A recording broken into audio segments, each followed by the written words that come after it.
La dernière fois, nous avons étudié sur la prière.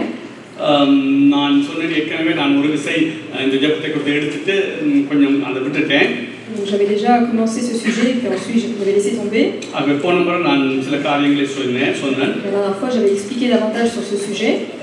இயற்கையாக நான் சொல்லும்போது கிறிஸ்தவ வாழ்விலே ஜெபமும் வேத வாசிப்பும் ரெண்டு ஃப்ளைட்டின் ரெக்கைகள் போல மிக மிக நமக்கு அவசியமானது. J'avais déjà dit que la vie de prière et la lecture biblique sont deux choses importantes comme les ailes d'un avion. Les deux sont indispensables dans la vie chrétienne. இந்த எடுக்காங்க அப்போஸ்தலர் புத்தகத்தில் ரெண்டுல சொல்லப்பட்டிருக்கிறது. அதாவது நான் நினைக்கிறேன் அவங்க உபதேசத்திலும் ஜெபத்திலும் அந்த உபதேசம் இந்த வேத வசனங்களை வாசிச்சு அதில் சத்தியங்களை கற்றுக்கொள்றது அல்லது ஜெபத்திலும் அவள் உறுதியாய் கருத்திருந்தார்கள். Dans Acte 2, je pense verset 42, il est dit qu'ils ont persévéré dans l'enseignement et dans la prière. அப்போஸ்தலர் நடவடிக்கை 6ஆம் அதிகாரத்தில் திரும்ப சொல்லப்பட்டிருக்கிறது. இந்த அப்போஸ்தலர்கள் ஜெபத்திலும் வேதத்தை போதிக்கிறார்கள். அவங்க தாங்கள் படித்து போதிக்கிறதிலும் அவர் முக்கியத்துவம் கொடுத்திருந்தார்கள். Dans Acte 6, il est dit également qu'ils ont donné de l'importance dans la prière et dans le fait d'enseigner pour les autres. ஆகவே நாங்கள் சபையார் ஜெபத்துக்கும் வேதத்தை வாசித்து தியானம் பண்றதுக்கும் நாங்கள் முக்கியத்துவம் கொடுக்க வேண்டும். Ainsi l'église aujourd'hui nous devons donner l'importance dans la prière, également dans la lecture de la Bible et la méditation de la parole. சொன்னது போல பழைய ஏற்பாட்டா இருந்தாலும் சரி, சங்கீதத்தா இருந்தாலும் சரி, இயேசுநாதருடைய தனிப்பட்ட வாழ்வா இருந்தாலும் சரி, புதிய ஏற்பாடு அப்போஸ்தலர் நடவடிக்கை இருந்தாலும் சரி, புதிய ஏற்பாடு நிருபங்களா இருந்தாலும் சரி, வெளிப்படுத்தல் சுவிசேஷமா இருந்தாலும் சரி, ஜெபத்துக்கு முக்கியத்துவம் கொடுத்திருக்கிறார். Que ce soit dans l'Ancien Testament, dans les psaumes ou bien dans le Nouveau Testament, dans la vie de Jésus-Christ ou encore dans les épîtres, on voit qu'on a donné beaucoup d'importance dans la prière. Il est également dit veillez et priez. Ou bien restez continuellement dans la prière, combattez.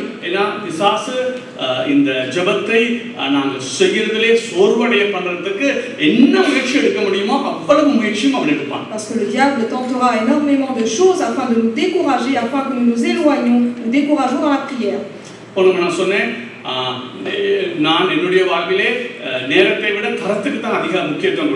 J'avais dit la dernière fois par rapport au temps donné à la prière, l'important c'est de donner une qualité de prière.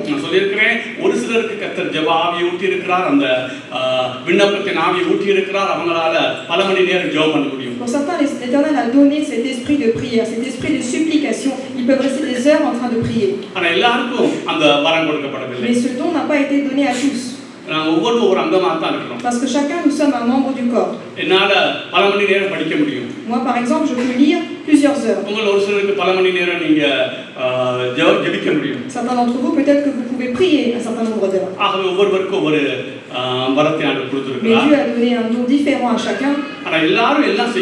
Mais tout le monde doit participer.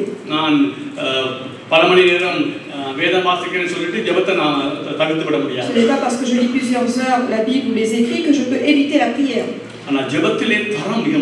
Mais il est très important de donner une qualité de prière.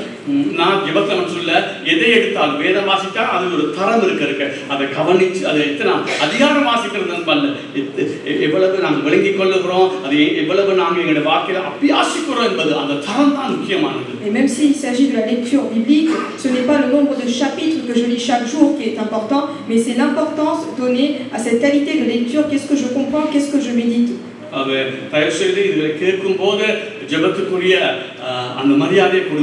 J'espère que vous allez chacun en écoutant cela donner le respect à la prière.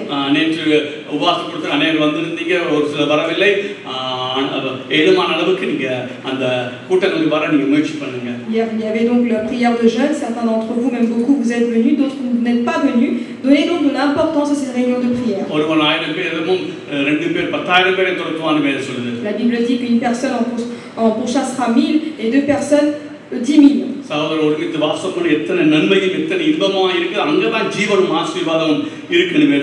La Bible dit qu'il y a une grande bénédiction, il y a la vie lorsqu'il y a la communion entre les frères. பொன் குத்து விளக்கின் மத்தியில தான் தான் உலாவி வருகிறேன்னு சொல்லுகிறார். Et la Bible dit également que c'est au milieu de l'église, parmi les 7 chandeliers, que l'Éternel Jésus habite. அப்படினா எங்க வீட்ல உலாவி வர மாட்டாரா, தனிப்பட்ட ஒரு உலாவி வர மாட்டாரா, வருவார். ஆனால் விசேஷித்த விதமாய் சபை கூடும்போது ஒரு உலாவி வருகிறார். Cela ne veut pas dire qu'il n'habite pas dans notre cœur ou alors qu'il n'habite pas dans notre maison, mais spécialement, il viendra lorsque l'église se rassemble. சொல்லும்போது ஆவியானவர் சொல்லுவதை கேட்க, அப்ப சபையில தான் ஆவியானவர் எங்களோட தனிப்பட்ட முறையில் பேசினாலும் சபையிலே விசேஷமாக அவர் பேசுகிறார். Écoute ce que dit Dieu aux 7 églises, il est dit dans l'Apocalypse, ça veut dire que l'Éternel parle particulièrement à l'église. நான் முந்தி சொல்லியிருக்கேன், லோக்கல் சபை நீ எங்க போறியோ, எந்த ஒரு லோக்கல் சபையில் நீ இணைஞ்சு கொள்றியோ அது உனக்கு முக்கியம். L'église locale, c'est-à-dire l'église à laquelle tu es lié le dimanche, est très important. C'est à nous de faire attention. Okay. சரி, அப்ப நாங்க இந்த ஜெபத்தை குறித்து நான் சொன்னேன் 21 காரியம் எழுதி வச்சிருக்கேன். Il y a donc 21 points différents sur la prière que je écris. அந்த தரத்தை கூட்டுறது. Et afin que nous puissions augmenter la qualité. அதுல சில காரியங்களை நாங்கள் செய்யாம விட்டா தேவன் ஜெபத்தை கேட்க மாட்டார். Et s'il y a certaines choses que nous n'accomplissions pas dans ces points, Dieu ne pourra écouter notre prière. அதே வேளையில சில காரியம் செய்தால் தான் அவர் கேட்பார். Et il y a certaines choses que nous devons accomplir dans la façon de prier pour que Dieu puisse écouter notre prière. ஆகவே தனி ஜெபம், குடும்ப ஜெபம், சபை கூடுகிற ஜெபத்திலே கவனமாக இருங்க. Que ce soit la prière personnelle, familiale ou celle que nous faisons à l'église, soyez attentifs. நாளா வரதுக்கு பல காரணங்கள் இருக்கலாம், ஆனால் ஒரு காரணம் நான் சபையை முக்கியத்துவப்படுத்தி வாழுகிற ஒரு மனிதன். Le pasteur dit que sa croissance spirituelle repose également sur l'importance qu'il a donnée dans la prière qui se fait dans l'église. சபை ஆரம்ப காலத்திலே சபைக்கு வெளியாக இருக்கிற ஊழியக்காரன் தான் நான் போறது அதிகம் இருக்குது. இப்போ நான் அப்படி போறது இல்லை. Au départ, lorsqu'il y avait des serviteurs de Dieu qui venaient dans d'autres églises, il y allait beaucoup et maintenant il y va moins. போக மாட்டேன்னு சொல்லல. Il ne dit pas qu'il n'ira point. போறது பிள்ளைன்னு சொல்லல. Il ne dit pas non plus qu'il est faux d'y aller. நான் எனக்கு வேதம் இருக்குது, ஆவியானவர் எனக்குள்ள இருக்கிறார், சபை மக்களோடு இருக்கிற ஐக்கியம் எனக்கு போதுமானது நான் நினைக்கிறேன். Mais il dit aujourd'hui qu'il a la Bible, qu'il a donc la relation avec le Saint-Esprit, il a également la relation avec l'Église et que cela lui suffit. அதனால பைபிள் ஸ்கூல் போற சொல்லல, தனிப்பட்ட யாராவது வரும்போது போதுதான் சொல்றேன். மாறி விளைவுகள். Je ne parle pas de tout ce qui est collège biblique, mais je parle de quand un serviteur extérieur vient afin de donner une prêche. நீ தனிப்பட்ட முறையில் யார் வரும்போது போறதுக்கு நான் எதிரானவன் இல்லை. Je ne suis pas quelqu'un qui est contre le fait que quand il y a un serviteur de Dieu qui vient d'ailleurs, vous puissiez aller dans ces rassemblements. எனக்கு அது அவசியம் இல்லை நான் நினைக்கிறேன். Mais je pense que cela n'est pas utile pour moi, dit le pasteur. போக மாட்டேன்னு சொல்லல நான். Mais je ne dis pas que je n'irai point. எனக்கு விருப்பம் வந்தா நான் போவேன். Si j'ai la volonté d'y aller, je le ferai. அது முக்கியத்துவம் அது. Mais je ne dis pas que c'est essentiel pour moi. எனக்கு லோக்கல் சபை முக்கியம். Parce que l'église locale est plus importante. Okay, சரி. முதலாவது நான் போன முறை சொன்ன சில காரியங்களை திருப்பி வலியுறுத்தி சொல்ல போறேன். Je vais répéter quelque chose que j'ai déjà dit auparavant. போன கிழமையில நான் முந்தி சொன்னது. Ce que j'ai dit auparavant. முதலாவது விசுவாசம். La première chose c'est la foi. நல்லா கவனிங்க, இந்த விசுவாசத்தை குறித்து தவறான கருத்து அதிகமா இருக்கு. Il y a énormément de doctrines fausses concernant la foi.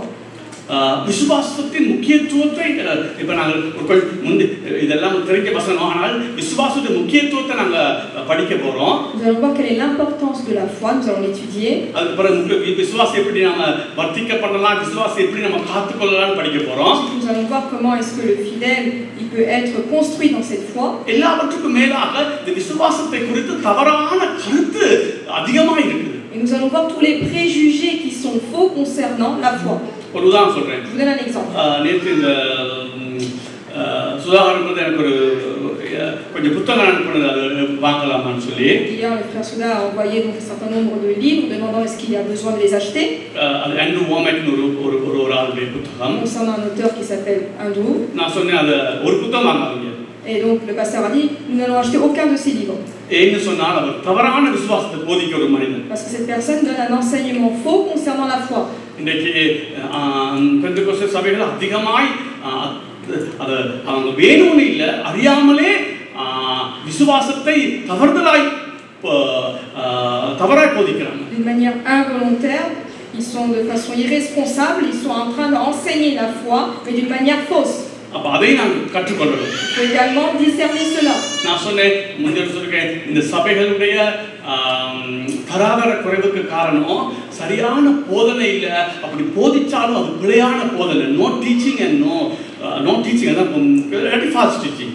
Alors soit aujourd'hui les églises sont mal édifiées parce qu'il y a un manque d'enseignement, ou bien l'enseignement n'est pas dans la vérité. நீங்க சரியா படிப்பிச்சு கொடுக்காட்டி நீங்க வர மாட்டீங்க. Parce que si on ne vous explique pas les choses d'après la parole de Dieu, vous ne pouvez pas grandir. பிள்ளையாய் கற்றுக்கொண்டாலும் உங்க வாழ்விலே ஆவிக்குரிய வாழ்விலே பெரிய ஒரு சேதம் உண்டாகும். Peut-être qu'on ne vous donne pas la vérité suffisante pour grandissez, ou bien est-ce qu'on vous donne la mauvaise doctrine et donc vous grandissez mais mal. ஒரு சப்ஜெக்ட் எடுத்தால் ஆதியாகமம் தொடக்கம் நீங்க வெளிப்படுத்தின சுவிசேஷம் மட்டும் என்ன இருக்குன்னு நீங்க படிக்கணும். Lorsqu'on vous parle d'un sujet, il va falloir que vous étudiez de Genèse jusqu'à Apocalypse ce qu'on vous dit sur ce thème. இதுக்கு தான் நான் சொல்றேன், இங்கிலீஷ் தெரிஞ்சவங்க பிரெஞ்சு தெரிஞ்சவங்க ஒரு தியோலஜி புத்தகம் வாசிச்சா தியோலஜினா என்ன, ஆதியாகமம் இப்ப விசுவாசம்னா என்னன்னு கேட்டா தியோலஜில ஆதியாகமம் தொடக்கம் வெளிப்படுத்தின சுவிசேஷம் மட்டும் வாசிச்சு அது என்னன்னு சொல்லுவாங்க. Par exemple, si vous lisez un livre concernant Dieu dans la théologie, il va falloir que vous lisez et vous étudiez. Cela va vous expliquer de Genèse à Apocalypse qu'est-ce qu'il est dit sur ce thème. Par exemple, sur une question, est-ce que Jésus est Dieu?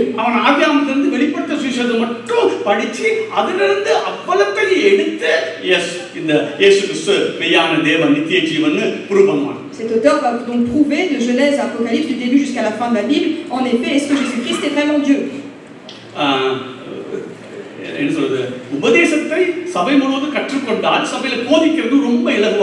Si tout le monde apprend sur la doctrine, il est très simple d'écouter lorsqu'on vous fait un enseignement. பைபிளை படிக்கிறது காரணமே அந்த டாக்ட்ரின்ஸை நாங்க அறிந்து கொள்ளத்தான். Bible வாசிக்கிறது தனியா ஒரு வாக்குத்தத்தத்தை பிடிச்சு இழுக்கிறதுக்கு இல்ல. Il est très important de lire la Bible et afin également de comprendre ce que dit la doctrine. இந்த பைபிளை படிச்சிட்டு நீ டாக்ட்ரினை கற்றுக்கொள்ளாத உபதேசத்தை கற்றுக்கொள்ளாவிட்டால் நீ படிக்கிறதுல ஒரு பிரயோஜனம் கிடையாது. Si tu n'apprends pas la doctrine, si tu ne la connais pas, à quoi sert-il de lire la Bible? Parce que tu ne comprendras pas. எங்களுக்கு என்ன கற்றுக் கொடுத்தது? ஒரு வாக்குத்தத்தத்தை பிடிச்சு அதை வச்சு ஜெபிச்சு கொண்டு. Aujourd'hui, qu'est-ce qu'on nous a mal appris? On nous demande d'apprendre une promesse et de prier avec cette promesse. Je ne dis pas que cela est faux, mais cela est qu'un petit pourcentage. Lire la Bible et connaître la doctrine, ce que dit exactement la vie chrétienne, cela est important.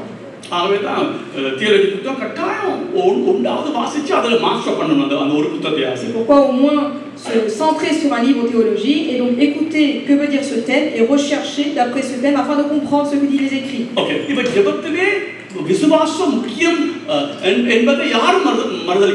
Personne ne peut renier que dans la prière, mais la foi est très importante. Comment est-ce que nous pouvons faire grandir la foi? Qu'est-ce que, en faisant quoi est-ce que cette foi va me fuir?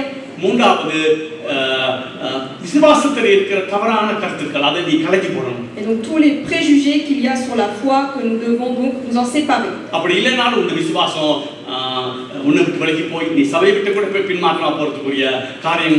Si je ne suis pas stable dans ces points, ça veut dire que la foi ne va pas rester en moi, ou bien même encore je vais devoir quitter l'église parce que je ne prendrai pas racine dans le Seigneur.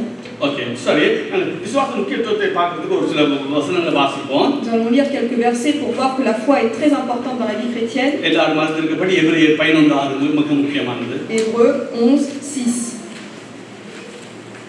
Hébreux 11:6.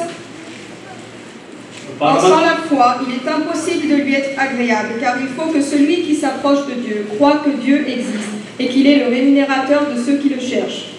விசுவாசம் இல்லாமல் தேவனுக்கு பிரியமாய் இருப்பது கூடாத காரியம். ஏனென்றால் தேவனிடத்தில் சேருகிறவன் அவர் உண்டென்றும் அவர் தம்மை தேடுகிறவர்களுக்கு பலனளிக்கிறவர் என்றும் விசுவாசிக்க வேண்டும். சரி, இப்ப என்ன கவனிங்க. இப்ப நான் என்னத்தை பத்தி பேசிட்டு இருக்கேன்? De quoi est-ce que nous parlons maintenant? இல்ல, அது பின்னுக்கு இப்ப கடைசியா நான் என்ன முக்கியது ஏன் சொல்றேன்னா அநேகர் ஒண்ணுமே யோசிக்காம வாசிப்பாங்க Bible. Nous sommes en train de voir exactement quelle est l'importance de la foi. இதனால தான் விசுவாசம் வளர்றது இல்ல. Il est très important d'écouter et d'observer ce que nous lisons, ce que nous recherchons. அப்ப நான் சில காரியங்களை முகவரியா சொன்னேன். Je vous ai donné une introduction. ஆனா இப்ப குறிப்பா வரும்போது விசுவாசத்தின் முக்கியத்துவத்தை நான் பேச போறேன். Et maintenant je suis rentré dans le sujet pour vous montrer quelle est l'importance de la foi. Okay. இரண்டாவது விசுவாசம் இல்லாமல் தேவனை பிரியப்படுத்துறது கூடாத காரியம். அவருக்கு சேர்கிறவர் உண்டென்றும் தம்மை தேடுகிறவர்களுக்கு அவர் பலன் அளிக்கிறார் என்றும்.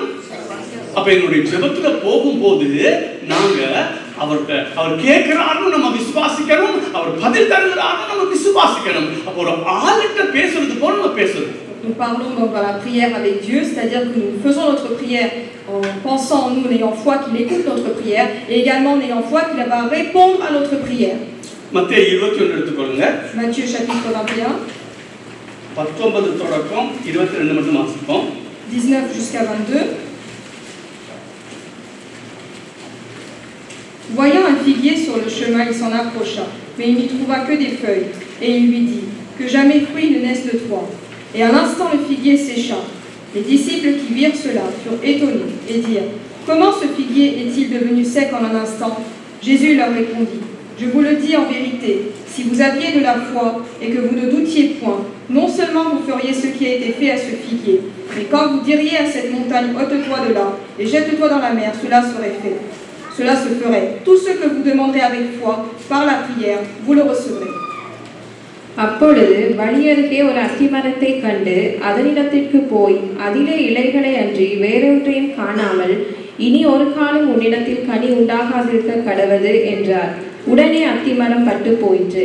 சீஷர்கள் அதை கண்டு இந்த அத்திமரம் எத்தனை சீக்கிரமாய் பட்டு போயிற்று என்று சொல்லி ஆச்சரியப்பட்டார்கள். இயேசு அவர்களை நோக்கி, நீங்கள் சந்தேகப்படாமல் விசுவாசமுள்ளவர்களாய் இருந்தால் இந்த அத்திமரத்திற்கு செய்ததை நீங்கள் செய்வதும் அல்லாமல் இந்த மலையை பார்த்து நீ பெயர்ந்து சமுத்திரத்திலே தள்ளுண்டு போ என்று சொன்னாலும் அப்படி ஆகும் என்று மெய்யாகவே உங்களுக்கு சொல்கிறேன். மேலும் நீங்கள் விசுவாசம் உள்ளவர்களாய் ஜெபத்திலே எவைகளை கேட்பீர்களோ அவைகளை எல்லாம் பெறுவீர்கள் என்றார். விசுவாசம் முக்கியத்துவத்தை நாங்கள் பார்க்கிறோம். Voyons ici l'importance de la foi. நீங்கள் விசுவாசம் உள்ளவர்களாய் ஜெபத்திலே எவைகளை கேட்டுக்கொள்வீர்களோ அவைகளை எல்லாம் பெறுவீர்கள் என்றார். Tout ce que vous demanderez dans la prière avec foi, vous le recevrez, dit le Seigneur. இந்த வசனம் தான் அதிகமாய் misuse பண்ணப்பட்டிருக்கிறது. Et on voit que ce verset est très souvent mal interprété. நான் பின்னுக்கு வரேன். Je vous expliquerai après. இப்போ நான் நல்லா கவனிங்க. இப்போ நான் விசுவாச முக்கியத்துவத்தை மட்டும் விசுவாசத்தில் என்ன பல இருக்கு எப்படி செஞ்சா அதெல்லாம் நான் இப்போ பேச வரல. Parce que là je vous parle exactement de l'importance de la foi. நான் இப்போ அதை மட்டும் தான் பேசுறேன். Je parle que de cela. இது இந்த பெந்தெகோஸ்தே சபையிலேயே மிகப்பெரிய அளவிலே விசுவாசத்தை குறித்து தவறான கருத்து கொண்டு வந்தது இந்த வசனம் தான். Il y a beaucoup de préjugés qui sont faux, de fausses idées sur la foi dans les églises pentecôtistes à cause de ce verset qui a été mal interprété. நான் உங்களுக்கு எப்பவே சொல்லி இருக்கிறேன், ஒரு வசனத்தை உருவி ஒரு டாக்ட்ரினை கொண்டு வர முடியாது. Je ne peux pas tirer et extraire un seul verset pour en faire une doctrine. ஒரு டாக்ட்ரின் கொண்டு வர வேணும்னு சொன்னால், si je ramène une doctrine, உபதேசம் கற்றுக்கொள்ள வேண்டும் சொன்னால், si je dois apprendre un enseignement, முழு பைபிளும் அதை குறித்து என்ன சொல்லுதுங்கறத நீங்க பார்க்காமல் ஒரு உபதேசத்துக்குள்ள நீங்க வரக்கூடாது. Il faut étudier dans toute la Bible de Genèse jusqu'à Apocalypse, est-ce que cela est vrai, est-ce que cela a été prouvé. இப்போ ஒரு உதாரணம் கொண்டு சொல்றேன். Je vous donne un exemple. இந்த ஜெகோவா சாட்சிகள், par exemple les témoins Jéhovah, இப்படி தனித்தனிப்பட்ட ஒரு வசனத்தை உருவி தான் இயேசு கிறிஸ்து கடவுளிலிருந்து ஒரு முடிவுக்கு வந்துட்டாங்க. Ils ont extrait certains versets en particulier pour dire que Jésus-Christ n'est pas Dieu. அதே மாதிரி விசுவாசத்தை குறித்து தவறான கருத்தை கொண்டு வந்தது இந்த ஒரு வசனத்தை மட்டும் வச்சுக்கொண்டு ஒரு டாக்ட்ரினை உருவாக்க பார்த்தது. Aujourd'hui, il y a beaucoup d'idées fausses à cause de cela parce qu'on a extrait certains versets dans la Bible pour pouvoir faire une doctrine, mais tout cela est faux. நான் அது பிறகு வரது அதுக்கான இப்ப நான் வரது விசுவாசம் மிக முக்கியம். தேவனுக்கு அற்புதம் செய்யறதாதான் சரி, எங்களுடைய வாழ்விலே ஒரு நன்மையை கொண்டு வரதா, அந்த ஆவிக்குரிய நன்மையோ உலக ரீதியான நன்மையோ அல்லது எங்களுடைய குடும்பத்துக்கு நன்மையோ கொண்டு வரதா இருந்தாலும் சரி, விசுவாசம் மிக அவசியமானது. Pour faire un miracle dans notre vie personnelle ou dans l'église, l'importance de la foi. Il est très important d'avoir la foi dans notre vie. நான் சொன்னது போல மேலும் நீங்கள் விசுவாசம் உள்ளவர்களாய் ஜெபத்திலே எவைகளை கேட்டுக்கொள்வீர்களோ அவைகள் எல்லாம் பெறுவீர்கள் என்றார். Tout ce que vous demanderez avec foi par la prière, vous le recevrez. Okay, அது எப்படி தவறா போகுது நான் பிறகு பார்ப்போம். Je vous expliquerai après pourquoi est-ce qu'il y a eu des fausses idées sur ce verset. இன்னொரு வசனம் இந்த விசுவாசம் மிக முக்கியம் என்பதற்கு யாக்கோபு புத்தகத்தை திருப்பிக் கொள்ளுங்கள்.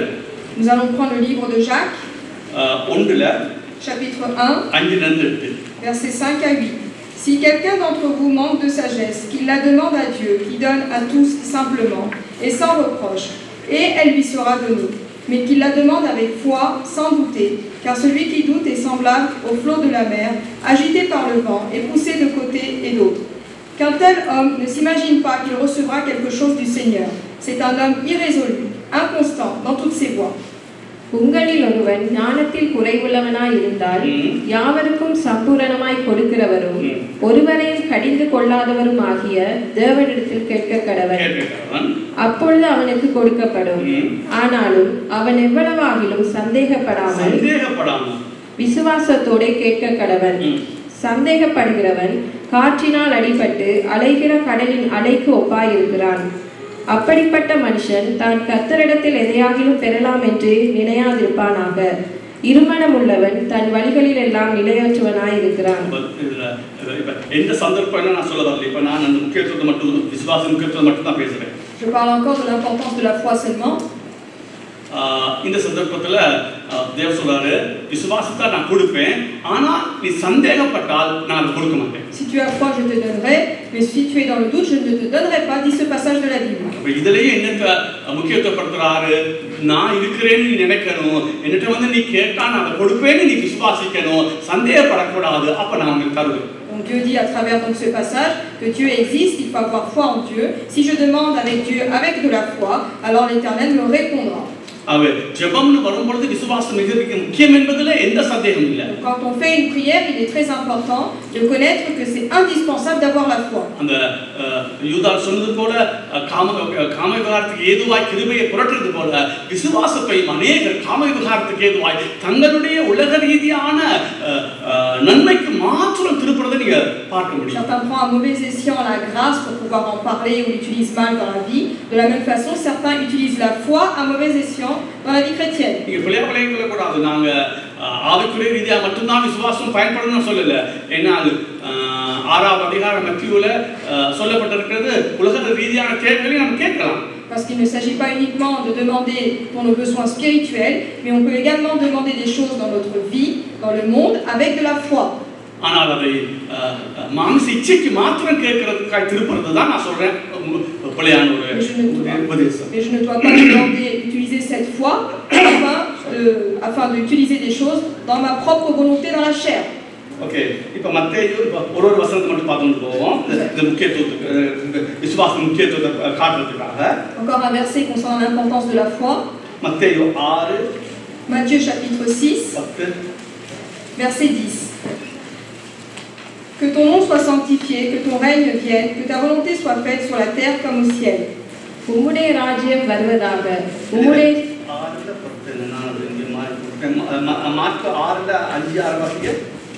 Marc 6 verset 5-6. Il ne put faire là aucun miracle si ce n'est qu'il imposa les mains à quelques malades et les guérit. Et il s'étonnait de leur incrédulité.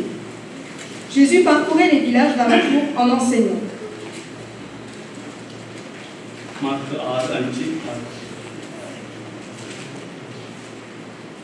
அங்கே அவர் சில நோயாளிகள் மேல் கைகளை வைத்து அவர்களை குணமாக்கினதே அன்றி வேறொரு அற்புதமும் செய்யக்கூடாமல் அவர்களுடைய அவிசுவாசத்தை குறித்து ஆச்சரியப்பட்டு கிராமங்களிலே சுற்றி திரிந்து உபதேசம் பண்ணினார்.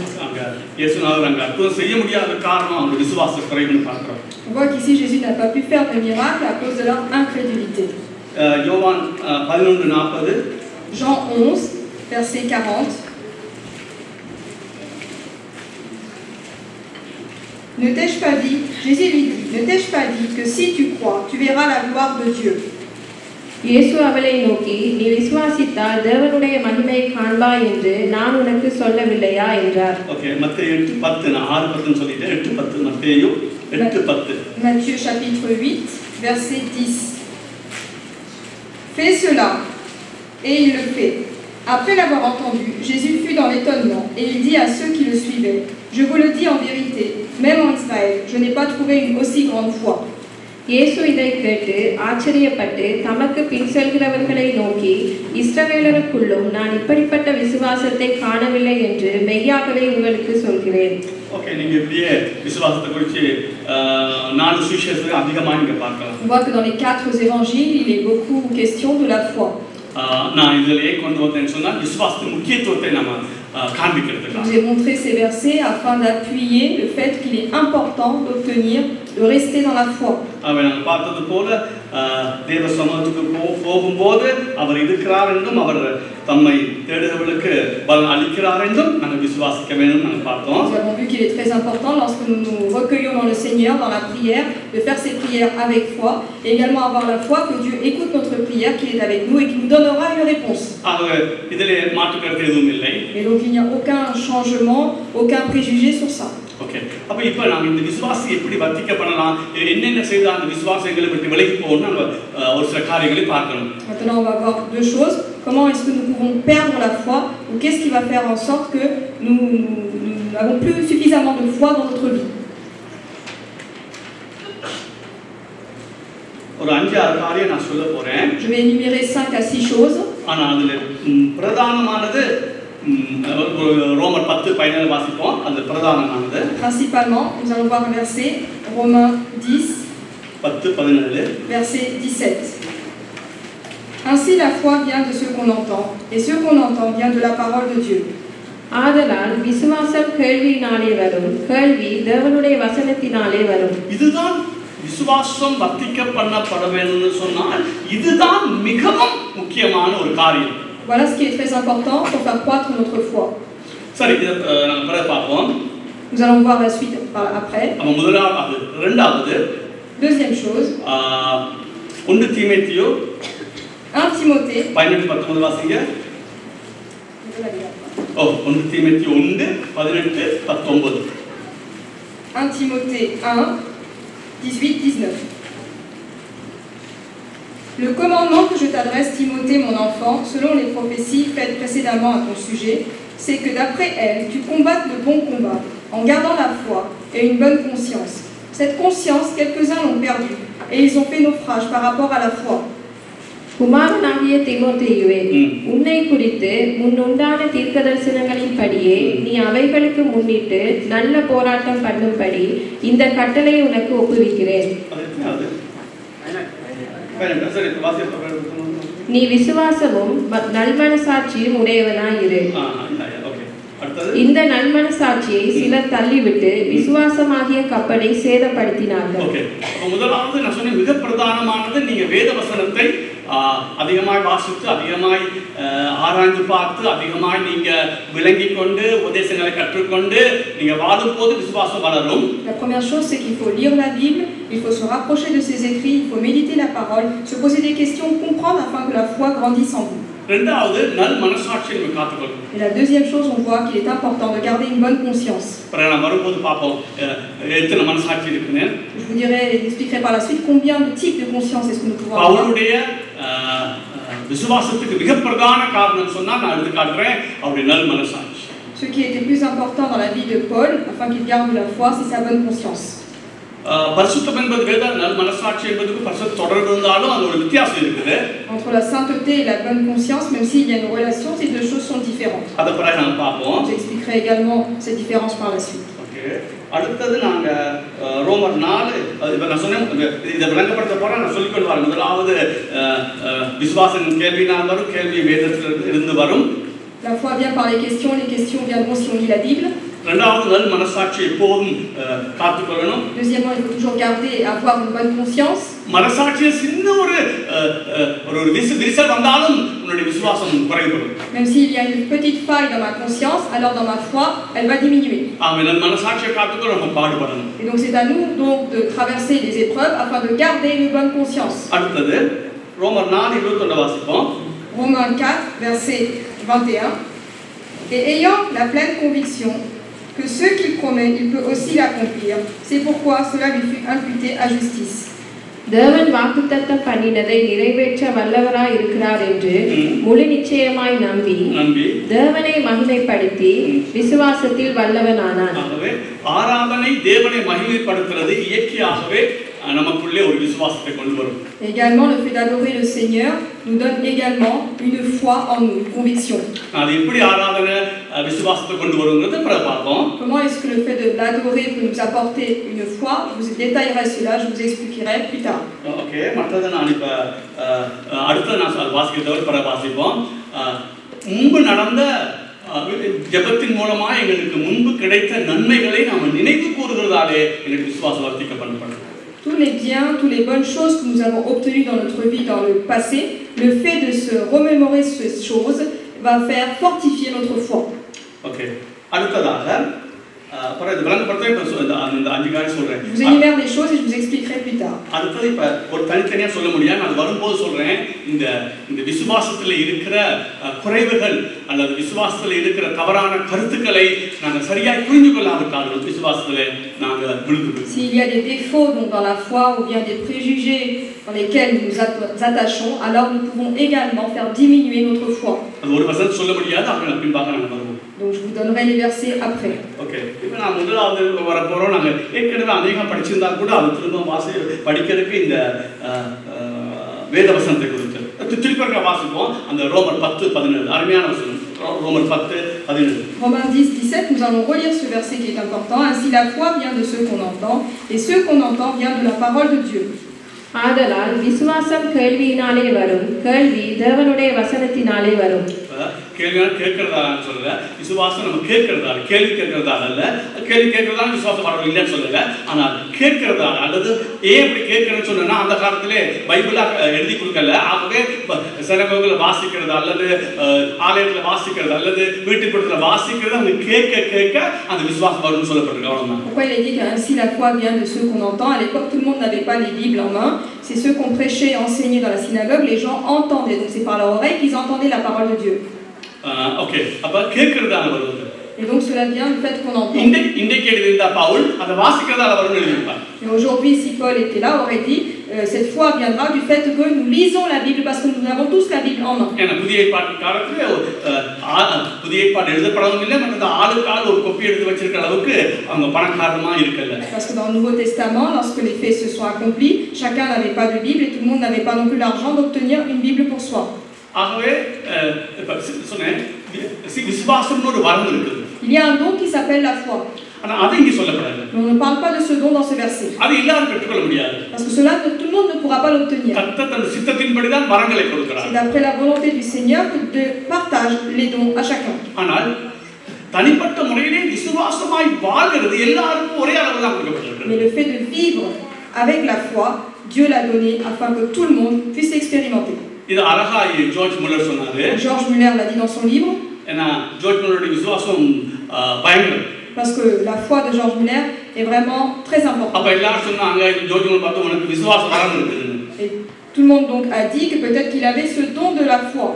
ஜார்ஜ் முல்லர் சொன்னாங்க விசுவாசம் வரம் இல்ல. Et George Muller a dit je n'ai pas ce don. நான் வேதத்தை அதிகமாய் வாசித்தபடினாலே நான் விசுவாசம் உடையவனா நான் இருக்கிறேன். Mais je lis énormément la Bible et donc à cause de cela, grâce à cela, j'ai la foi dans les écrits dans le Seigneur. அப்ப நாங்க எல்லாரும் ஜார்ஜ் முல்லர் மாதிரி விசுவாசத்துக்கு வர முடியும். Et donc il est possible à tous d'avoir une telle foi comme George Muller. ஆனா George Muller போல நாங்க வாசிக்கணும். Mais dans ce cas-là, il va falloir que nous lisons la Bible comme George Muller. George Muller அது மட்டுமல்ல நான் முந்தைய சொல்லி George Muller 4 மணி நேரத்துக்கு ஒருக்கா எப்படியும் ஆராதிக்க தொடங்கிடுவார். Je vous avais dit la dernière fois, toutes les 4 heures, George Muller se mettait à adorer le Seigneur. அதுவும் அவருடைய விசுவாசத்துக்கு ஒரு மிகப்பெரிய உந்துதலா இருந்தது. Et cela également fut quelque chose d'important pour faire croître sa foi. ஆகவே நாங்க என்ன செய்றோம் ஜார்ஜ் முல்லரை பார்த்துட்டு அவரை மாதிரி நாங்க வர முடியாது அவர் வரம் கொடுத்தத சொல்லி தள்ளிவிட பார்க்கணும். அது உண்மை இல்ல. Aujourd'hui, nous nous disons que nous ne pouvons pas ressembler à George Muller, celui-là a obtenu cette don de la foi et donc nous ne pouvons pas faire ainsi, mais ce n'est pas vrai.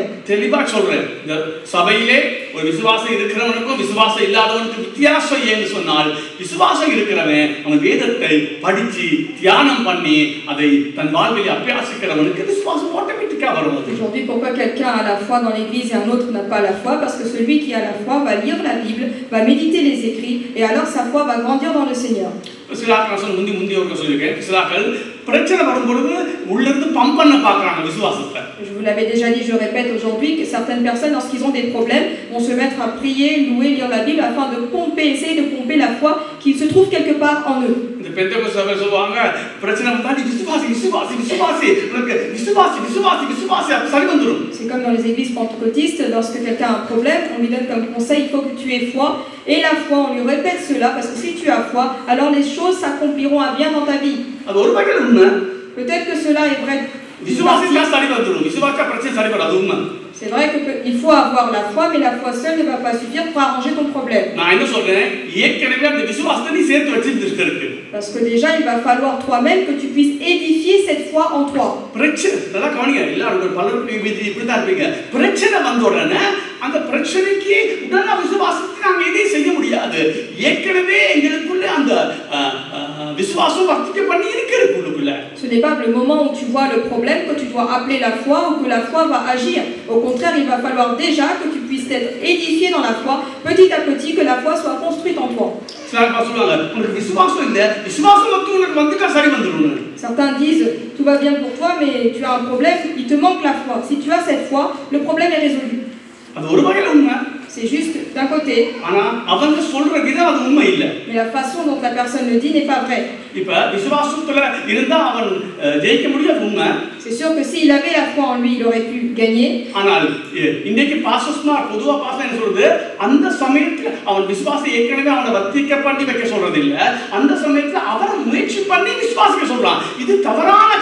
Certains pasteurs donnent un mauvais conseil en disant, dans ce problème, maintenant oui, tu es dans une problématique, et la foi pourrait être délivrée de ce problème. Mais ce n'est pas la solution, le fait d'avoir soudainement une foi à ce moment-là quand tu es en problème.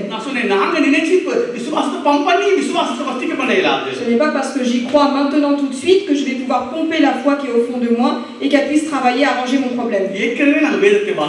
Il faut déjà au préalable que je lis la Bible, que je puisse grandir dans la connaissance du Seigneur, et que je puisse connaître ses commandements, que je puisse connaître son enseignement, que je puisse lire dans la Bible ce que Jésus a déjà fait, et que je puisse garder cette foi dans mon cœur.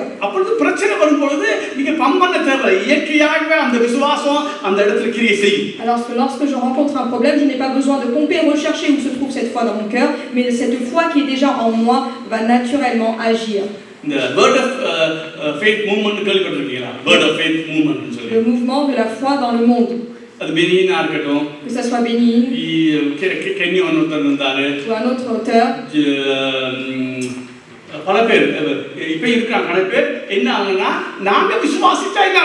Il y a plusieurs serviteurs de Dieu qui disent ainsi, et si moi j'ai foi, qu'est-ce qui va avoir lieu? C'est bien à entendre cette parole. Vous avez peut-être l'impression que ce que je dis ressemble à cela. Et voilà ce qu'ils disent.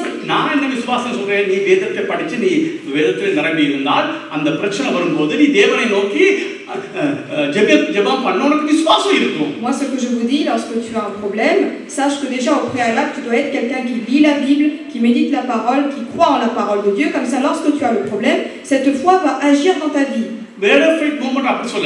Mais ce qui est donc le mouvement concernant la foi dans le monde,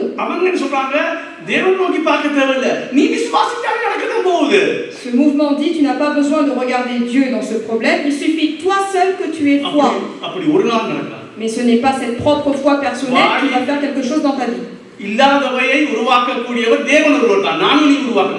Quand il n'y a rien, quand c'est nullité, c'est seulement le Seigneur qui peut agir pour faire un miracle. C'est ni toi ni moi. Je pense que beaucoup d'entre vous, vous êtes dans ce trouble aujourd'hui.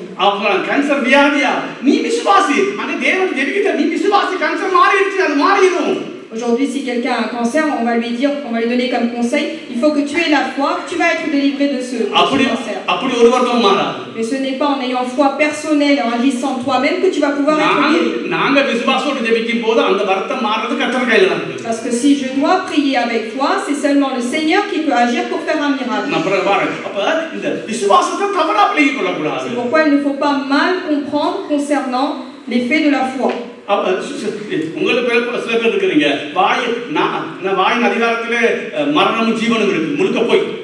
La vie et la mort sont dans l'autorité de la langue.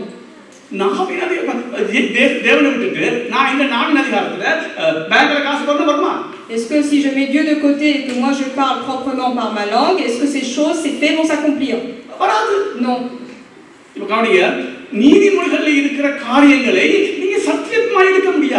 Ce qui est écrit dans les proverbes, vous ne pouvez pas les prendre comme si c'était une vérité. Parce que ce sont des proverbes. அல்லது ஒரு உருவமா சொல்லப்பட்டதை நீ நேரடியா எடுக்கக்கூடாது. Ce sont des choses imagées comme des métaphores que tu ne peux pas prendre directement. இப்ப நீதிமொழி எப்படி இருக்குன்னா புதிய ஏற்பாட்டின் சத்தியத்துக்கு அது ஒத்து வந்தால் அதை எடுத்து நீ பிரசங்கம் பண்ணலாம். Lorsque tu fais une prêche sur le Nouveau Testament, si tu vois un rapport entre les proverbes et le Nouveau Testament, tu peux enseigner. நாவி இப்ப நாங்க நாவி அதிகாரம் ஒண்ணும் இல்ல. நான் இந்த வேத வசனத்தை விசுவாசித்து தேவன்கிட்ட பேசினா அது நடக்கும். Il n'y a rien dans l'autorité propre de l'homme, de fait qu'il parle de sa langue. Mais au contraire, il faut regarder que dit la parole de Dieu, avoir foi en la parole et parler la parole de Dieu. இந்த word of faith movement என்ன சொல்லுது? உங்க நாவல அதிகாரம் இருக்கு. நீ இயேசு அவரெல்லாம் அதிகாரம் தந்துட்டாரு. நீ சும்மா பேசும்போது எல்லாம் செங்கடமே புலக்குங்கறாங்க. Et que dit donc ce mouvement sur la foi du monde dit que c'est toi qui as aujourd'hui l'autorité, ce que tu dis de ta bouche, cela va s'accomplir. நீ தேவனை பார்த்து தேவனை அதான் சொன்னேன் ஜெபம் பண்ண போகும்போது தேவன் இருக்கிறார் என்றும் அவர் நமக்கு பதிலளிக்கிறான் அங்க போகணும். உன் வாய் வார்த்தையினால எல்லாம் சிருஷ்டிக்க முடியாது. அது கர்த்தர் தான் சிருஷ்டிகர்த்தர், நீ சிருஷ்டிகர்த்தர் இல்ல. Aujourd'hui, lorsque tu fais la prière, il faut que tu aies foi que Dieu existe, que tu demandes d'après la volonté du Seigneur, et ainsi tu obtiendras la réponse avec la foi. Mais quand tu vas prier, il ne faut pas que tu penses que c'est ton autorité, c'est toi qui parles, et c'est par ta puissance que les choses vont s'accomplir. Parce que Dieu seul est créateur, ce n'est pas toi. Quoi qu'il en soit, il faut que j'aille dans la présence du Seigneur en prière. Il faut que je demande au Seigneur.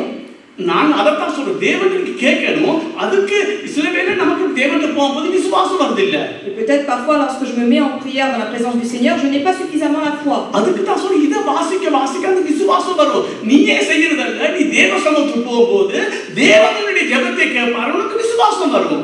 Peut-être que quand tu te mets en prière, tu n'as pas suffisamment la foi. Dans ce cas-là, il faut lire davantage la Bible, parce que c'est en lisant la parole de Dieu que ta foi va grandir et elle va s'opérer dans ta vie.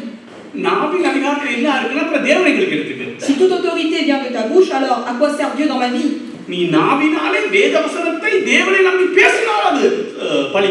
Avec l'autorité de ta bouche, si tu as également la foi dans la parole de Dieu et qu'elle est dans ton cœur, et que tu parles avec la foi, tu prononces cette parole, peut-être qu'elle va s'accomplir.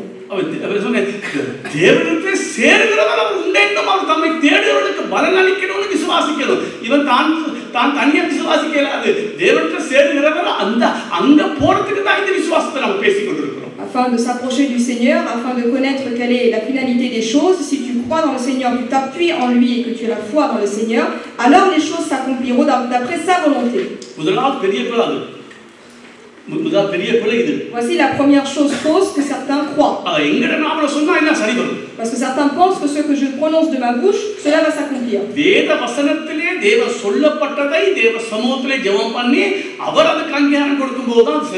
Lorsque je lis la parole de Dieu, que je le mets dans la prière, dans la foi, et que le Seigneur accomplit ces choses, alors cela va se réaliser. Dieu ne nous a pas créés en petits dieux. Il nous a seulement donné l'autorité en tant qu'enfant de Dieu. Ce n'est pas à l'enfant de parler et de faire les choses, mais l'enfant doit aller dans la présence du Père. Mais la Bible dit également, si l'enfant va dans la présence du Père, mais qu'il n'a pas la foi, Dieu ne donnera pas.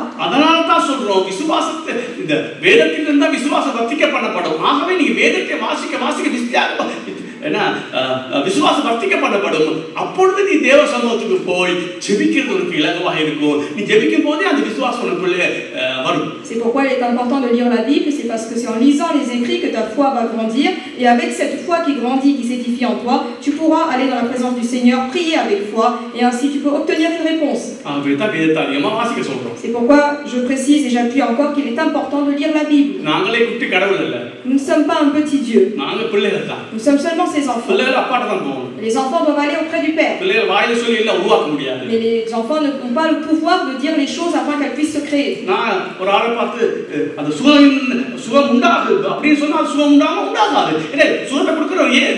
Si aujourd'hui je vois quelqu'un et je dis il faut que tu sois guéri de cela, tu vas guérir maintenant, il ne sera pas guéri parce que celui qui donne la guérison c'est Dieu. Regardez aujourd'hui plusieurs vidéos, plusieurs personnes qui agissent mal. eux-mêmes ressemblent à des dieux. தேவ சமூகத்துக்கு போகாம எங்களுக்கு அதிகாரம் இருக்குது. Sans aller dans la présence du Seigneur, ils pensent qu'ils ont cette autorité, ce pouvoir. வேதத்தை உங்கேயும் அப்படி அதிகாரத்தை நான் பார்க்கல. Il n'y a nullement dans la Bible indiqué cela. நீ தேவ சமூகத்துக்கு போறது. Il faut aller dans la présence du Seigneur. ஜெபம் பண்ணனுக்கு. Il faut prier.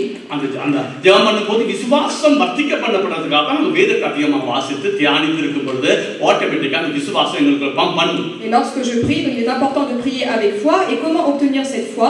Cette foi, je l'aurai en moi du fait de lire la Bible davantage afin de garder les paroles du Seigneur et ensuite prier avec foi afin d'obtenir les choses que je demande. அதுதான் அப்போஸ்தலர்கள் எடுக்காங்க 7:17 சொல்லுது அந்த வேதத்தை ஆராய்ந்து படிங்க. Acte 7, 17, 18, il est dit de regarder bien dans la Bible et afin de comprendre, observer ce que dit la parole. எடுக்காங்க உபாகமம் 17 சொல்லப்பட்டிருக்குது ஒரு ராஜா என்ன செய்யணும் ஒரு பிரதியை வாங்கி அதை வாசித்து அதை செய்ய அவன் அர்ப்பணிக்கணும். Le roi doit prendre un écrit, doit le lire et doit se consacrer afin d'accomplir ces choses. Voilà ce qui est dit dans Deutéronome 17. உபாகமம் 31 சொல்லப்பட்டிருக்குது கூடார பண்டிகையிலே எல்லாரும் வந்து கூடி இருக்க அப்பொழுது அவங்க வாசிப்பாங்க அதை அங்க கேட்கணும். Venez dans la tente d'assignation, une personne lira les écrits, alors tout le monde vous devez écouter. எல்லாம் தெரிஞ்சது அதான் ஏற்கனவே இதெல்லாம் படிப்பிச்சது அதை சுருக்கமாக சொல்லி போகிறேன்.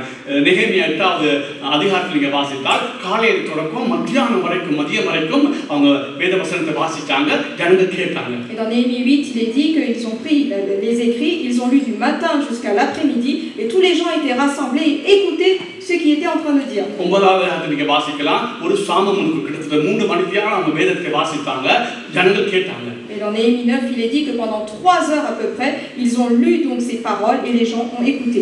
6வது அதிகாரத்தில் உபாகமம் சொல்லப்பட்டிருக்கிறது படுக்கும் போதும் நடக்கும் போதும் இருக்கும் போதும் நீ பிள்ளைகளுக்கு கருத்தாய் இந்த வசனங்களை போதி. Dans Deutéronome 6, il est dit, lorsque tes enfants sont assis, sont debout, lorsqu'ils marchent, il faut que tu leur inculques ces paroles. பழைய ஏற்பாடு முழுவதும் நீங்க வாசிக்கலாம் ஆசார உதட்டிலே வேதம் இருக்குன்னு சொல்லப்பட்டிருக்கு. Dans les bouches du sacrificateur, la parole de Dieu est toujours avec lui, il est dit. ஒரு ரெண்டு வசனத்தை வாசிப்போம். Nous allons lire 2 versets. சங்கீதம் 1:2 சொல்லுது இரவும் பகலும் வேதத்தை தியானமாக்கும் மனுஷன் பாக்கியவான். Dans Psaume 1:2, il est dit, celui qui médite la parole jour et nuit est heureux. யோபு 23:12 சொல்லுது அவருடைய வாயின் வார்த்தைகளை உணவை காட்டிலும் நான் காத்துக்கொண்டேன். Job 23, il est dit également que par rapport donc aux mets succulents, je garde la parole du Seigneur dans mon cœur. 119 சங்கீதத்திலே தியானம்ங்கற வார்த்தை அல்லது வேதத்தில் பிரியமா இருக்கிறேன் மனமகிழ்ச்சியா இருக்கிறேன் அதிலே மகிழ்ச்சியா இருக்கிறேன்னு சொல்ற வார்த்தை பல தடவை நீங்க பார்க்கலாம். Dans le psaume 119, le fait de méditer la parole ou bien observer la loi de Dieu, on voit qu'il est répété plusieurs fois. யோசுவா 1:8 சொல்ல எல்லாம் தெரிஞ்சபடி செய்யறதுக்காக நீங்க மெடிடேட் பண்ணுங்க. Dans Josué 1:8, il est dit, afin que Dieu puisse accomplir les choses, il faut que j'ai foi.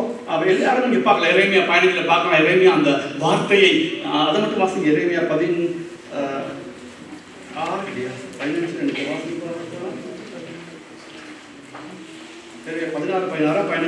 பாருங்க. எத்தனை 15 அது வாசிங்க இருக்கா? Jérémie 15, verset 16, j'ai recueilli tes paroles et je les ai dévorées. Tes paroles ont fait la joie et l'allégresse de mon cœur, car ton nom est invoqué sur moi, éternel, Dieu des armées. உம்முடைய வார்த்தைகள் கிடைத்தவுடன் அவைகளை உட்கொண்டேன். உம்முடைய வார்த்தைகள் எனக்கு சந்தோஷமும் என் இருதயத்துக்கு மகிழ்ச்சியுமாய் இருந்தது. இப்ப நீ 110 சங்கீதத்தை கொஞ்சம் வாசிப்பாங்க. மனமகிழ்ச்சி தியானம்ங்கிறது நான் அதிகம் வாசிக்கிறேன். மனமகிழ்ச்சிங்கிற வார்த்தையை பாருங்க. 119 சங்கீதம் திருப்பி கொடுங்க. Psaume 119. 14 வாசிப்போம். Verset 14. Je me réjouis en suivant tes préceptes comme si je possédais tous les trésors. திரளான செல்வத்தில் களிகூறுவது போல நான் உமது சாட்சிகளின் வழியில் களிகூறுகிறேன். அந்த வேதத்தில் தான் 16 Verset 16. Je fais mes délices de tes statuts, je n'oublie point ta parole. உமது பிரமாணங்களின் மனமகிழ்ச்சியாய் இருக்கிறேன், உமது வசனத்தை மறவேன். Verset 35. Conduis-moi dans le sentier de tes commandements, car je l'aime.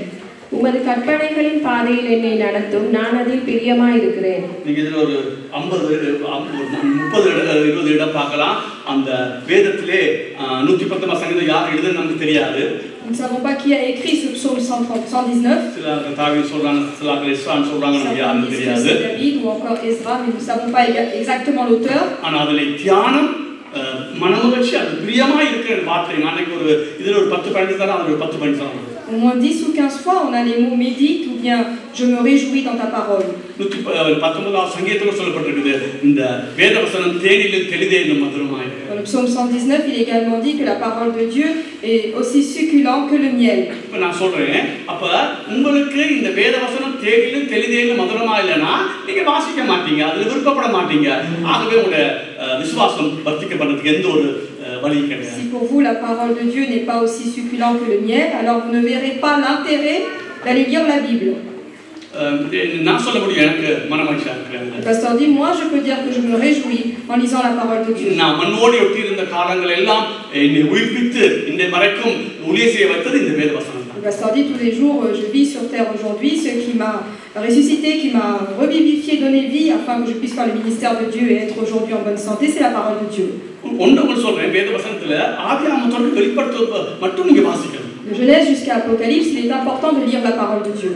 அது வரலாறா இருக்கலாம், ça peut être de l'histoire, அது முதல்ல 5 புத்தகமா இருக்கலாம், ça peut être le Pentateuque, தீர்க்கதரிசி புத்தகமா இருக்கலாம், ça peut être les prophéties, அப்போஸ்தலர் நடவடிக்கையா இருக்கலாம், ça peut être le livre des Actes, வெளிப்படுத்தும் சுவிசேஷமா இருக்கலாம், ou encore l'Apocalypse, சுவிசேஷ புத்தகங்களா இருக்கலாம், ou bien les évangiles, எதுவா இருக்கலாம், peu importe, சின்ன தீர்க்கதரிசி புத்தகமா இருக்கலாம், ça peut être les petits prophètes. நீங்க வாசித்து அதை உங்களுடைய இதயத்தை வைத்திருந்தால் அந்தந்த வேளையிலே ஆவியானவர் விசுவாசத்தை வர்த்திக்க பண்ண அந்த வார்த்தைகளை கொண்டு அடுத்து அந்த உபதேசத்தை கொண்டே உங்களை நடத்துவார். Tous ces livres sont importants les uns comme les autres parce que si vous les lisez tous, à chaque moment de votre vie, l'Éternel va vous montrer dans votre cœur quels sont les versets qui sont opportuns et le Saint-Esprit va vous diriger. நான் சொல்றேன், ஒன்றுக்குமே உதவாத ஒரு வசனமா இருக்கும், நீங்க அதை படிச்சபடியினாலே அது உங்க மனதில் இருக்கிறபடியினாலே ஒரு நேரம் வரும் பொழுது பிரச்சனையில ஸ்ட்ரகிள் பண்ணி விசுவாசம் விழுந்து போற இருக்கும்போது அது ஒன்றுக்கும் உதவாதது நீ நினைச்சு ஆனால் நீ படிச்சு வச்சிருந்து அந்த ஒரு வசனத்தை கொண்டு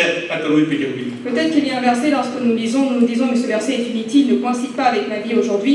Vous l'avez lu, elle est quelque part dans votre cœur et au moment où vous allez rencontrer un problème dans votre vie, ce verset Dieu va vous le rappeler et là vous allez comprendre quel est l'effet de la parole de Dieu. ஒவ்வொரு நாளும் ஒரு 5 அதிகாரம் 4 அதிகாரமும் நீங்க திட்டம் போட்டு அதை வாசிச்சு அதை நான் அடிக்கடி சொல்லிருக்கேன், அதை வாசிச்சதை நீங்க ஞாபகப்படுத்தி வைக்கணும். C'est pourquoi il est important par jour 4 voire 5 chapitres nous devons lire afin de méditer ces paroles, essayer de comprendre pour pouvoir s'en rappeler plus tard.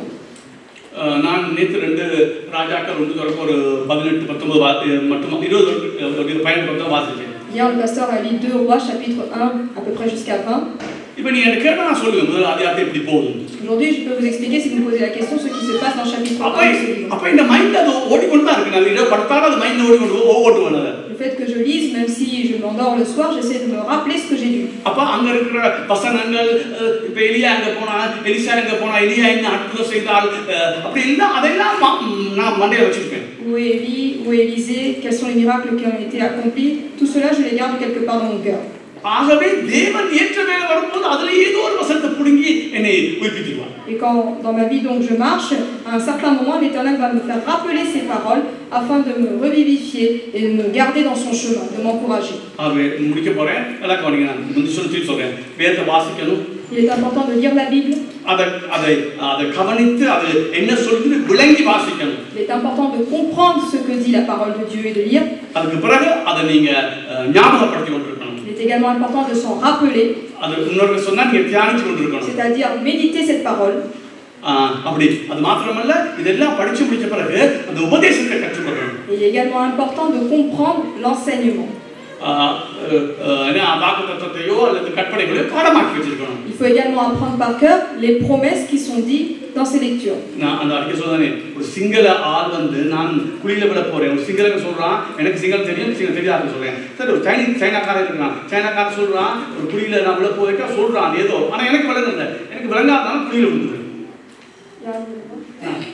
Il y a peut-être donc un Chinois qui va dire attention, tu vas tomber dans ce fossé, tu vas tomber, mais si je ne comprends pas la langue, alors qu'est-ce qui va se passer? Eh bien, je vais tomber. Le Chinois voulait m'aider, mais il a parlé dans sa langue, mais moi je ne connais pas le chinois.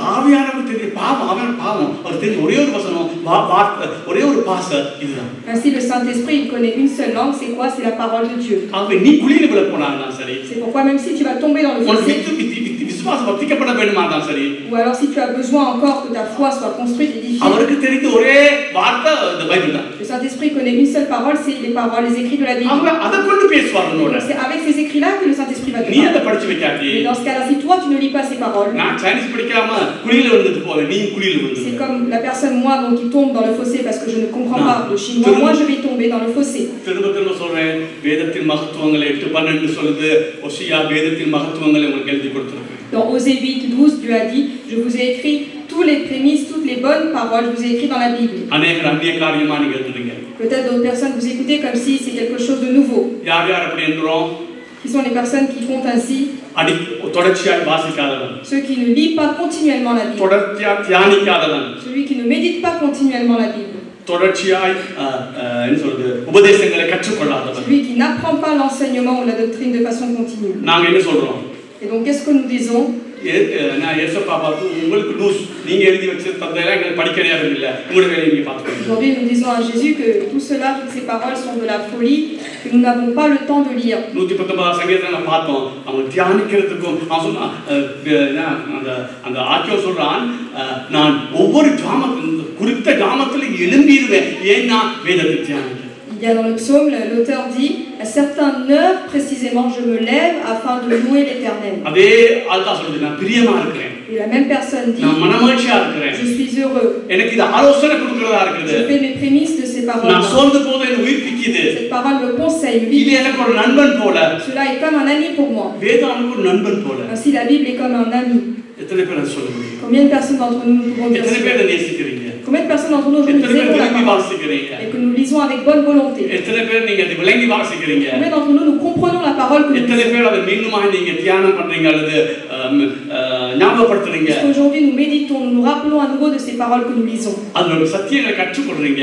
Combien d'entre nous nous essayons d'apprendre une vérité? அப்படி செய்தால் உங்களுடைய விசுவாசம் குறைவில்லாமல் அது அந்த விசுவாசம் வர வேண்டிய இடத்துல அது தானா தான் பண்ணும். Et donc à ce moment-là, dans les moments opportuns de notre vie, cette foi va agir dans notre vie. திரும்ப சொல்றேன், நீங்களாய் இந்த faith movement சொல்ற மாதிரி நீங்களா அந்த நேரத்துல விசுவாசிச்சாங்க நடக்கும்போது போய். Comme ce mouvement de la foi dans le monde, c'est pas à moi d'agir lorsque j'ai un problème et de pomper la foi. நாங்க தேவ சமூகத்துக்கு போகத்தான் நமக்கு விசுவாசம் தேவை. Nous avons besoin de la foi pour aller se rapprocher du royaume du Seigneur. அதுக்கு நாங்க வேதத்தை நல்லா கற்றுக்கொண்டிருக்கோம். Et nous devons pour cela bien comprendre et apprendre la vérité. தேவனுக்கு அறிவில வளர்ந்திருக்கணும். Nous devons grandir dans la connaissance de Dieu. அறிந்திருக்கணும். Connaître la vérité. வாக்குத்தத்தங்கள் அல்லது வரலாறு நம்ம படிச்சு வச்சிருக்கணும். Nous devons lire, connaître les promesses de Dieu et les histoires. நீங்க நம்புங்க, ஏற்ற வேளையிலே பரிசுத்த ஆவியானவர் ஞாபகப்படுத்த வேண்டியதை ஞாபகப்படுத்தி அந்தந்த நேரத்தில் விசுவாசத்தை வர்த்திக்க பண்ணி கொண்டு போறதை நீங்க பார்க்கணும். Et une fois, si vous faites cela, il est certain que le Saint-Esprit va vous rappeler les écrits dans les moments précis de votre vie afin de vous guider. OK, நான் பார்த்தது போல ரெண்டே காரியம் சொல்லி முடிக்கிறேன். அதாவது விசுவாசத்தின் முக்கியத்துவத்தை பார்த்தோம். Nous avons vu l'importance de la foi. விசுவாசம் இல்லாமல் தேவனை பிரியப்படுத்துறது கூடாத காரியம். Sans la foi, nous ne pouvons pas plaire à Dieu. அவருக்கு சேர்ந்தவர் உண்டென்றும் அவர் தம்மை தேடுகிறவருக்கு பலன் அளிக்கிறார் விசுவாசிக்க வேண்டும். Celui qui se rapproche de lui, donc celui qui grandit avec foi et celui qui demande avec foi, il l'obtiendra. ஆண்டவர் விசுவாசம் குறைவுள்ளவர்களை கடிந்து கொண்டதை விசுவாசத்திலே பலமா புறஜாதியார் விசுவாசத்திலே பலமா இருக்கிறதை அவர் புகழ்ந்ததை பார்க்க முடியும். L'Éternel a vu et donc il a jugé ceux qui avaient un manque de foi, mais il a également regardé tous les peuples étrangers et s'ils avaient la foi, l'Éternel les a édifiés, les a guidés. Martin Luther சொன்னது போல நாங்க எல்லாம் பிச்சைக்காரங்க. Comme disait Martin Luther, nous sommes tous des pauvres. அனுதினம் தேவ சமூகத்துல போய் பிச்சை கேட்கணும். Chaque jour nous devons comme des misérables demander au Seigneur. அநேக நேரங்களில் பிச்சை கேட்க போகும்போது எனக்கு விசுவாசம் வரது இல்ல. தரமாட்டான ஒரு கேள்விக்குறியா நம்ம போறோம். La plupart du temps comme ces misérables, comme lorsque nous prions auprès du Seigneur, nous avons le doute est-ce que le Seigneur nous donnera ou pas parce que nous n'avons pas la foi. ஏன்னா தேவனை குறித்து ஒரு அறிவு இல்லை. Parce que nous n'avons pas la connaissance de Dieu. வேத வசனத்தை குறித்து ஒரு அறிவு இல்லை. Parce que nous n'avons pas la connaissance de la parole de Dieu. வேத தெளிவா சொல்லுது கேக்குறதால விசுவாசம் வரணும். La Bible dit c'est parce que tu entends que tu grandiras dans la foi. எதை கேக்குறதால? Qu'est-ce que je dois entendre? பைபிளை கேக்குறதால. En entendant la Bible. இன்றைக்கு சொன்னால் விசுவாசம் எப்படி வளரும் வேதத்தை வாசிக்கிறதால. Comment est-ce que le chrétien peut grandir aujourd'hui le fidèle en écoutant ou en lisant la Bible? நீ அதிக நேரம் வேதத்தை வாசிச்சு அதை விளங்கிக் கொண்டு அதை தியானித்து அதை கற்பனைகளை பாடமாக்கி வாக்குத்தத்தங்களை பாடமாக்கி பைபிளை பாடமாக்கி என்ன சொல்றது உபதேசங்களை கற்றுக்கொண்டால் நிச்சயமாய் உன் விசுவாசம் வர்த்திக்க பண்ணப்படும். Lire la Bible, méditer la parole du Seigneur, écouter son enseignement demandez avec foi et restez dans la prière, il est certain que si je fais cela, je vais être édifié dans la foi. Amen. ஆமென். சொல்றதுல ஒன்றும் இல்லை. அந்த 119 சங்கீதத்தை எழுதினவருடைய ஆவி எங்களுக்கு வரணும். Il faut que celui qui a écrit le psaume 119, cet esprit puisse venir en nous. அந்த தியானிக்கிறதும், le fait de méditer, வேதத்தின் மேல் மனமாட்சியா இருக்கு. et le fait de faire de mon désir, mes délices, la parole de Dieu. ஒன்னு கேக்குறேன், நீங்க ரெண்டு friends கலக்கும்போது எப்படி சந்தோஷமா கலக்குறீங்க? Regardez par exemple avec votre meilleur ami, quel plaisir vous avez de converser avec lui. அதுபோல வேதத்தை வாசிக்கும்போது உங்களுக்கு இருக்கா? De la même façon, est-ce que vous prenez plaisir lorsque vous lisez la Bible? அப்படி இல்லனா உங்களுடைய விசுவாசம் குறைவுள்ளது. Si vous n'avez pas, ça veut dire que vous avez une foi qui est très moindre. Nous allons prier. எல்லாரும் ஒரு விஷயம், நீங்க எந்த அளவுக்கு வேதத்தை வாசிக்கிறீங்களோ, எந்த அளவுக்கு நீங்க விளங்கி வாசிக்கிறீங்களோ, எந்த அளவுக்கு நீங்க அதை ஞாபகப்படுத்துறீங்களோ, எந்த அளவுக்கு நீங்க அதை தியானிக்கிறீங்களோ, எந்த அளவுக்கு நீங்க வரலாறை அல்லது அந்த ஆகமங்களையும் நீங்க வாசித்து நினைவில் வைத்திருக்கிறீங்களோ, அல்லது உபதேசங்களை கற்றுக்கொள்ளுகிறீங்களோ, அந்த அளவுல தான் உங்களுடைய விசுவாசம் பெருகும். இந்த ஃபெய்த் மூவ்மென்ட் சொல்ற மாதிரி உடனடியா நீ விசுவாசிச்சா எல்லாம் ஆகும், உடனடியா விசுவாசத்துக்கு ஒருவர் ஆக முடியாது. இந்த வேதத்தை நீங்க வாசி, அப்ப விசுவாச வர்த்திக்க பண்ணணும். அப்பொழுது தேவ சமூகத்துல நீ ஒன்றும் செய்ய முடியாது, நீ தேவ சமூகத்துல போய் கேட்கணும், அப்ப அவர் தருவார். நீயா ஒன்றும் நாவின் அதிகாரத்துல இல்ல ஒன்றும் இல்லை. அது வேதத்தை நீ கற்றுக்கொண்டு வேதத்தின்படி தேவன் சொல்லுகிறதை தேவ சமூகத்தை போய் கேட்டால் தான் உனக்கு கிடைக்க முடியும். இன்னும் நாவல் ஒரு அதிகாரம் ஆண்டவரை வைக்கல, ஒரு அதிகாரம் வைக்கல, அங்கு சொல்லப்பட்ட வேற காரியம், அதுக்கும் இதுக்கு சம்பந்தம் இல்லை. ஆகவே ஏமாந்து போவாது. நீயா என்ன எதுவும் நீயா விசுவாசித்து நடக்கும். நீ விசுவாசிக்கிறது ஒன்றும் நடக்காது. நீ என்ன விசுவாசிக்க தேவ சமூகத்துல போய் தேவனுக்கு அருள்வாருங்க விசுவாசம் அவருக்கு நீங்க கேட்கணும். நான் நீ கேட்கணும். அந்த தினமும் மாற்றம் சொல்ல பிச்சைக்காரன் நாங்கள் போய் அவர் சமூகத்துக்கு கேட்கணும். நான் சமூகத்துக்கு போகும்போது விசுவாசம் குறையுது. அதுதான் நாங்கள் எப்படி வர்த்திக்க பண்றோம்னா, அது வேதத்தை கேட்கறதால நாங்கள் விசுவாசத்தை வர்த்திக்க பண்ண முடியும். இன்றைக்கு எப்படின்னா வேதத்தை வாசிக்கிறதால நாங்கள் அது விசுவாசத்தை வர்த்திக்க பண்ண முடியும். ஜெபம் பண்ணுவோம்.